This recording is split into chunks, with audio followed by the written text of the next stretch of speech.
lanjutkan lagi pembicaraan kita tentang apa saja yang menjadi bahan pelaksanaan pembinaan dari tim TPMDK.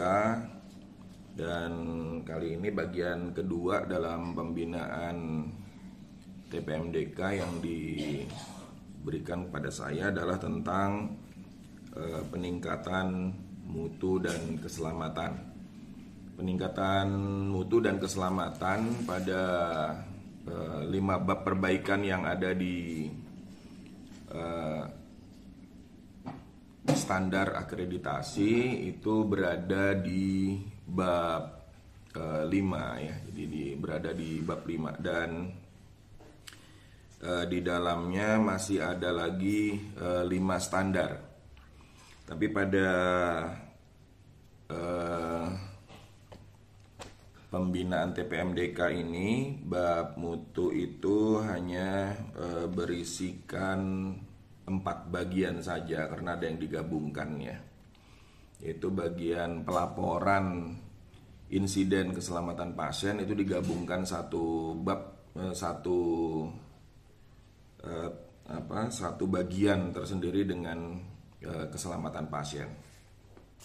Jadi untuk peningkatan mutu dan keselamatan ini pada pembinaan TPMDK ini ada 4 hal yang menjadi perhatian, yaitu peningkatan mutu itu sendiri. Ya, jadi di dalamnya ada penyelenggaraan pelayanan kesehatan itu diminta untuk dapat menjamin mutu dan keselamatan pasien, keluarga, masyarakat, dan lingkungan. Kemudian setelah itu manajemen risiko, ya, di manajemen risiko di sini terlaksananya kegiatan manajemen risiko mulai dari identifikasi sampai dengan pembuatan FMEA. Kemudian setelah itu ada keselamatan pasien. Ya, di sini yang diisi dengan keselamatan indikator keselamatan pasien atau sasaran keselamatan pasien. Sebenarnya ada 6, tapi yang baru saya pelajari ini sepertinya cuma ada 4 kalau di dalam instrumen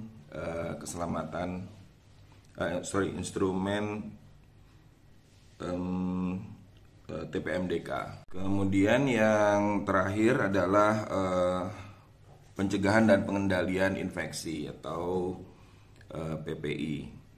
Jadi puskesmas memang punya kewajiban untuk melaksanakan pencegahan dan pengendalian infeksi baik untuk pasien, petugas, pengunjung, dan masyarakat dalam bagian-bagiannya sendiri. Baik, kita mulai dari peningkatan mutu. Jadi di sini memang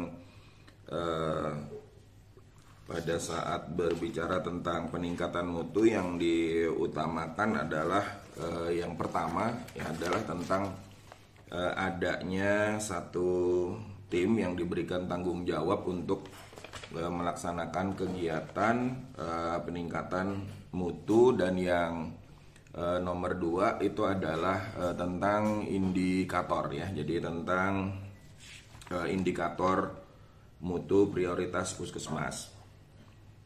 Untuk pembinaan ini kita coba mencari hal yang sederhana dulu ya, dari nanti setelah itu kita akan coba untuk kembangkan. Tapi yang pertama kita ingin puskesmas tidak terlalu terbebani dengan begitu banyaknya kegiatan juga di masa pandemi ini. Jadi teman-teman juga supaya bisa melaksanakan kegiatan peningkatan mutu tetap, tapi juga kegiatan lain hariannya juga bisa terlaksana.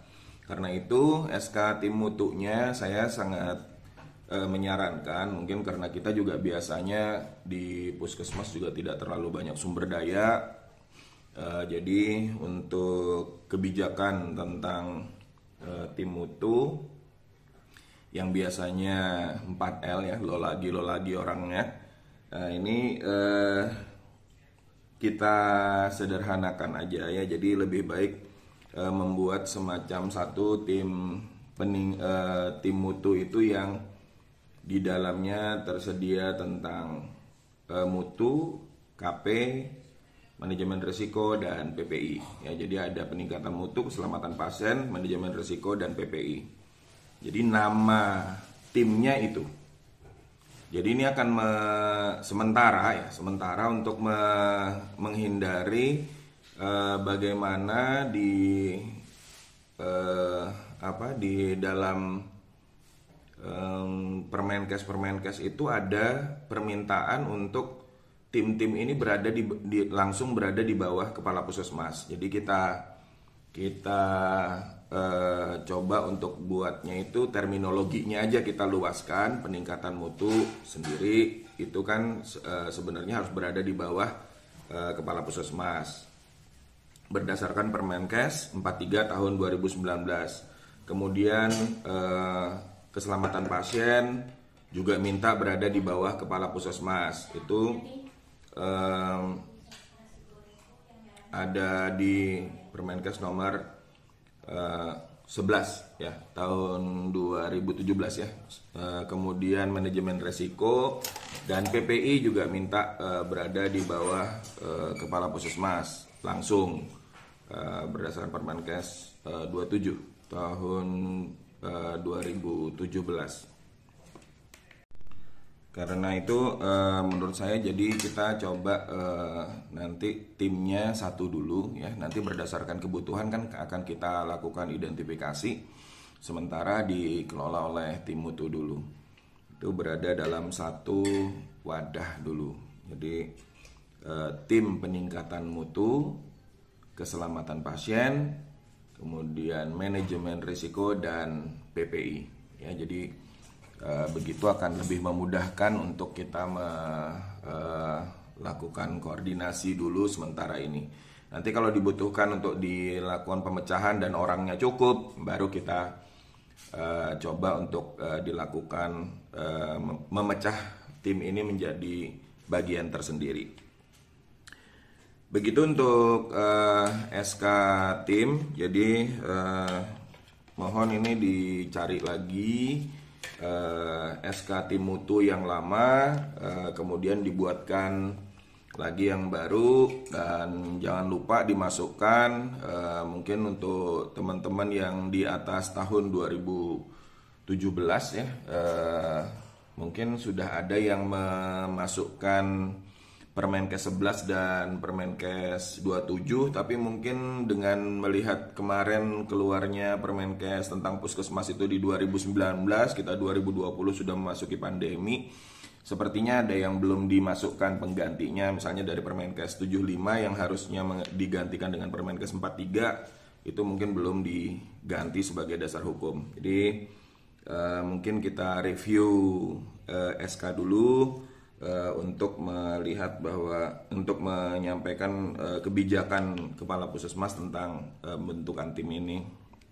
Di sana sudah, bila itu sudah dibuat, maka akan lebih setidak-tidaknya kita sudah punya satu tim baru yang tata kerjanya juga udah diatur dengan bentuk seperti tadi ya. Oh ya, jangan lupa masukkan juga struktur organisasi. Jadi karena nggak mungkin semuanya dikerjakan oleh ketua tim mutu ya, walaupun ini digabungkan, tapi sebaiknya dibuat struktur organisasi di mana setiap bagian itu mengelola masing-masing tadi. Ada peningkatan mutu dan keselamatan,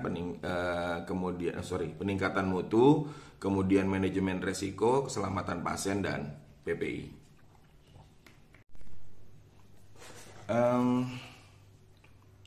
Kemarin pada saat melaksanakan pembinaan ada pertanyaan bahwa bagaimana dengan tim audit internal ya. Jadi yang selama ini kan kegiatan audit internal dan RTM, rapat tinjauan manajemen, itu ada di bawah tim mutu. Sebenarnya ya untuk kegiatan audit internal dan RTM memang tetap bisa dimasukkan ke dalam tim mutu, dan bisa dimasukkan tim auditnya tetap berada di bawah kendali dari tim mutu ya, tapi tidak perlu ditambahkan lagi ya. Jadi tidak perlu lagi ditambahkan mencakup audit internal apa gitu ya di dalam namanya. Kita cuman memfasilitasi nama yang karena memang keharusan berada di bawah kepala puskesmas. Kemudian dalam cara kerjanya juga memang audit internal memang diharapkan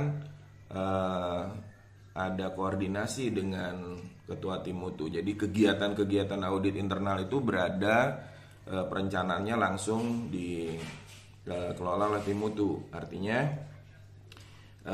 untuk kegiatan audit dari sepanjang tahun itu di tim mutu, ketua tim mutu terutama harus memahami bahwa ada kegiatan tersebut selama sepanjang tahun pelaksanaan kegiatan.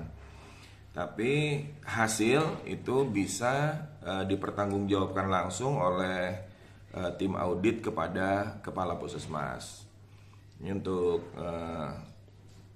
untuk menyampaikan, karena yang diaudit adalah staff ya, jadi artinya kewajiban untuk melakukan pembinaan barangkali ditemukan kesalahan-kesalahan agar tidak menjadi ketidaknyamanan antara satu staf yang ditugaskan sebagai tim audit dengan staf lain yang dinilai, maka ini bisa disampaikan langsung kepada kepala puskesmas, dan itu kewajiban pimpinan untuk melakukan review dan melakukan teguran misalnya diperlukan. Gitu. Jadi untuk tim audit tetap, bahkan acara RTM pun masih di dalam di dalam materi pembinaan ini juga tetap ada.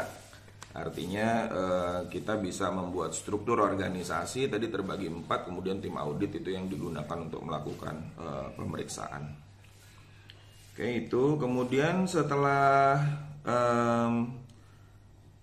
struktur organisasi yang bisa dimasukkan ke dalam SK tim mutu, jangan lupa ada uraian tugas juga untuk setiap bagian tadi, dan kemudian dibentuk pedoman mutu, keselamatan pasien, manajemen resiko, dan PPI. Ini buat satu SK, satu pedoman saja untuk mewadahi kegiatan-kegiatan tim mutu ini. Jadi seperti tadi kita review lagi, nanti bila memang diperlukan dipecah kita lakukan pemecahan kalau memang ada sumber dayanya ya. Kemudian baru dibuat SOP berdasarkan pedoman yang dimiliki. Setelah itu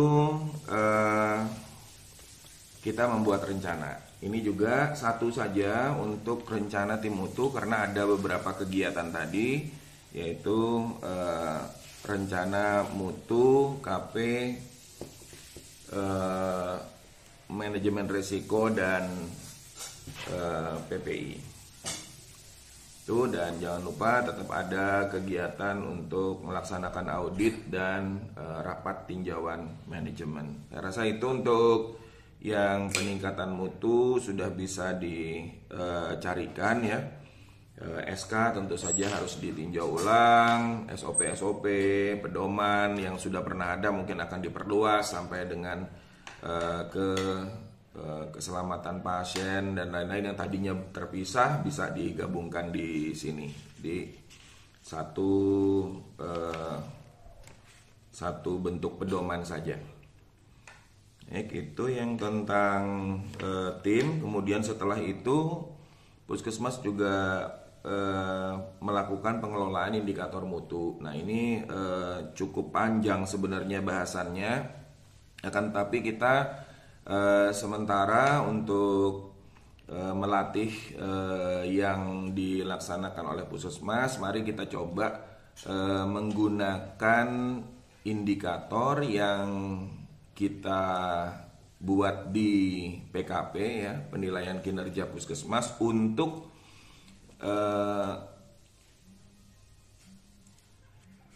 kegiatan-kegiatan yang sudah kita masukkan di dalam program prioritas nasional. Ya, jadi itu aja yang kita buatkan indikator dulu sambil teman-teman berlatih membuat indikatornya. Karena kalau kita lihat indikatornya bukan cuman dibuat judulnya, akan tetapi juga sampai dengan membuat profil indikator. Nah, ini mungkin baru karena kita selama ini profil indikator belum punya. Jadi teman-teman nanti setelah selesai melihat di bagian PPN kemarin itu 5 indikator, 5 standar ya, 5 standar itu coba dilihat lagi di dalam PKP apa saja yang digunakan untuk membuktikan dari kegiatan yang kita lakukan untuk 5 prioritas nasional tersebut, dan kemudian setelah itu kita buatkan SK indikator mutu prioritas puskesmas. Ini tetap cocok ya, IMPP yaitu indikator mutu prioritas puskesmas itu tetap memang harus satu kegiatan indikator yang dibuat untuk kegiatan-kegiatan yang prioritas di puskesmas. Kalau kita bikin sendiri sebenarnya bisa ya, jadi misalnya di luar dari kegiatan yang ada di PPN itu kita buatkan sendiri, itu bisa ya. Jadi contohnya mungkin kita membuat indikator prioritas tentang pengendalian COVID-19 misalnya. Jadi di luar dari yang 5 kemarin, walaupun di bagian imunisasi kan bisa kita masukkan vaksinasi dari COVID-19 ya. Tapi bisa kita buatkan sebagai prioritas, bergabung dengan prioritas nasional kan. Tapi kalau dalam sisi pembinaan, saya ingin teman-teman bisa berlatih dulu ya. Jadi berlatih dulu bagaimana cara membuat indikator mutu prioritas nasional. Kita memang banyak sekali yang bisa kita buatkan sebagai indikator mutu prioritas puskesmas kan, tapi kalau kita memberikan seluruhnya untuk dibuat, itu akan pasti jadi beban yang mungkin akan sulit kita lihat penyelesaiannya ya. Jadi kita sedikit dulu yang utama dulu kita masukkan. Nanti silahkan kalau memang mau bergerak ke COVID dan program-program lain yang inovatif yang dilaksanakan oleh puskesmas untuk dibuatkan indikator mutu prioritas puskesmas. Jadi untuk pengelolaan indikator mutu kita belum bisa banyak sampai ke data dan analisisnya. Mungkin bisa sih kalau data ditambahkan yang data tahun lalu sudah bisa. Akan tapi untuk yang sekarang kita utamakan dulu membuat kebijakan atau SK Kepala Puskesmas tentang indikator mutu prioritas puskesmas, dan setelah itu mencoba membuat profil indikator ya. Jadi profil indikator mudah-mudahan nanti saya bisa kasih link di bawah untuk memperlihatkan bagaimana indikator-indikator puskesmas itu. Jadi ada dokumen yang bisa digunakan. Satu indikator itu cukup banyak yang harus dijelaskan, mulai dari nama, kemudian setelah itu pengertiannya, kemudian pembilang, pembaginya itu dan seterusnya. Kalau seingat saya dulu sampai A sampai dengan U hurufnya itu ya. Jadi ini mungkin cukup banyak. Jadi untuk satu indikator, karena ini yang prioritas saja yang diambil. Baik, itu saya rasa yang untuk bagian SK indikator kita akan coba buat itu dulu, karena teman-teman mungkin masih belum sesuai SK indikator yang kita punyai. Kita review lagi dan kemudian kita buat SK indikator yang terbaru. Di untuk bagian yang mutu ini saya cukupkan segini dulu ya. Jadi kita untuk bagian mutu kita coba bekerja untuk membuktikan bahwa ada kebijakan tentang tim mutu, dan itu mengharuskan kita menata ulang ya orang-orangnya. Kemudian setelah itu kita coba untuk membuat pedoman tentang tim mutu, keselamatan pasien, manajemen risiko, dan PPI. Baru setelah itu kita melihat indikator mutu prioritas puskesmas. Itu juga dalam bentuk kebijakan. Habis membuat kebijakannya kita buatkan profil indikator mutu. Nanti setelah ini kita akan bisa masuk ke dalam manajemen risiko. Terima kasih teman-teman. Assalamualaikum warahmatullahi wabarakatuh.